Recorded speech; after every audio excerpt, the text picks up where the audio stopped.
ఏందబ్బా నీకు ఏం బాధ వచ్చింది అసలు నీకు ఎందుకు ఇంత కథ? మనిషి ఏందండి మనిషి? ఆఫ్టర్ ఆల్ 500 ఫ్యాన్ ఉండే గ్యారెంటీ ఉన్నది, వారెంటీ ఉన్నది, సంవత్సరం గ్యారెంటీ ఉంది, సంవత్సరం వారెంటీ ఉంది. 500 ఫ్యాన్కు బతికితే కోట్ల విలువ చేస్తాం. నేను నా ఊళ్ళో నిలబడితే 100 మంది నిలబడతారు నా వెనక. 5 నిమిషాల గ్యారెంటీ ఉంటారా? ఇంత గట్టిగా మాట్లాడుతున్న ఒక 5 నిమిషాల గ్యారెంటీ ఉంటావా నాకు? ఇంతలో కనబడి అంతలో మాయమైపోయే ఆవిరి లాంటి జీవితం మిత్రమా, ఈ రాత్రే నీకు చివరి రాత్రి కావచ్చు.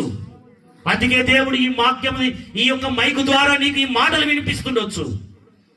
యేసయ్యను నమ్మాలంటే పెట్టిపోతలు లేవు, యేసయ్యను నమ్మాలంటే ఉన్నది తీసేసేది లేదు, కొత్తది పెట్టుకునేది లేదు. యేసయ్యను నమ్మాలంటే నీ హృదయంలోనికి యేసయ్య రా, నా హృదయంలోనికి రా యేసయ్య అని నీవు అడిగితే చాలు, ఆయన నీ హృదయంలోనికి వస్తాడు.